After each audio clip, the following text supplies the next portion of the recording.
Hey, are you watching The Succession? How cool are those series? In today's episode, I want to talk about Sarah Snook, the main heroess of the series, the daughter of the main guy. So she wore a black dress for Golden Globes 2024. What is wrong with this picture? Like, who is the designer who decided that this is a good look? This is not a good look. This is a drama. Are your eyes in shock? Mine are, for sure. Let's have a look at the girl's body shape first, and then we'll take apart the dress. Sarah's ribcage shape is quite straight, and we talked about ribcage shapes in this video over here. So back to Sarah, her ribcage is quite straight.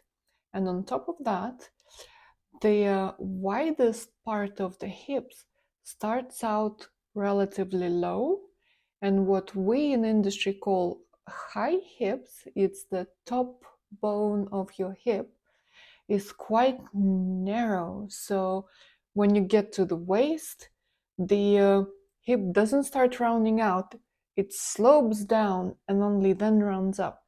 So this gives her body from the upper part of the hip all the way up quite a long shape, right? And it's quite squarish. So for our eyes to perceive her body shape as feminine, our eyes need to register her curve. That's why, if you notice, every single time she wears really fitted dresses, she looks really, really beautiful and feminine. It's our eyes, they're actually getting the curvature information. Let's put it this way. However, she has worn A-line princess dresses like this one over here, which was sat right on her waist. So our eyes registered the smallest part of her body on her waist, and then the skirt would flare out. So we would have this beautiful shape. So back to the Golden Globes Awards dress. What do we see here? We see really, everything is chunky actually, really chunky lace ribbons laid. I don't even mind that they're horizontal, but they already give us like this thick and fat rhythm going on, right?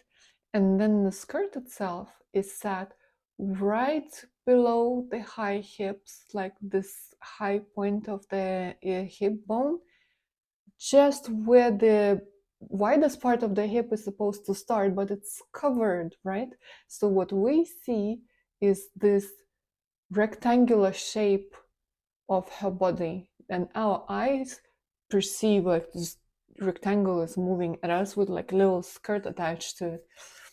So what we do have here is another example of a designer going from a sketch and the dress on the model onto a real life person without consideration of the shape of this girl, right?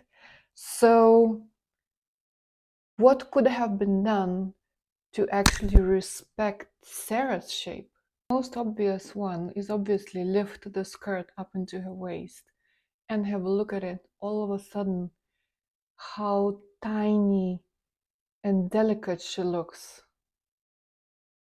Well, to my eye, Sarah is not a model size.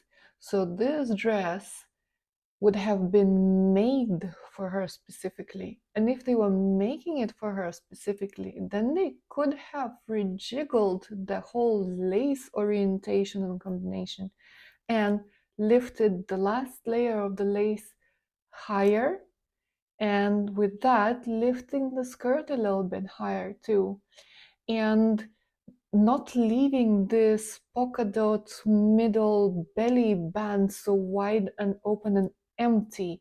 That emptiness gives us a lot of like light empty space that makes everything look wider, and by covering it with the darker denser lace, you kind of already building up the triangular shape of the princess skirt. What do you think of those solutions? Altogether, my point here is, as a designer, you have to get out of your head and out of your sketchbook and off of the runway and really respect and create harmony with the person, with the body of the person that you're actually working with. And if it has you compromise something, then your choice would always need to be towards the woman you are addressing, rather than, well, I like it better how it looks on the sketch this way. Because sketch and paper can take a lot. Reality, we always want to respect the person we're addressing. All right, my darlings. Mwah, big kiss to you, and I'll see you in the next video.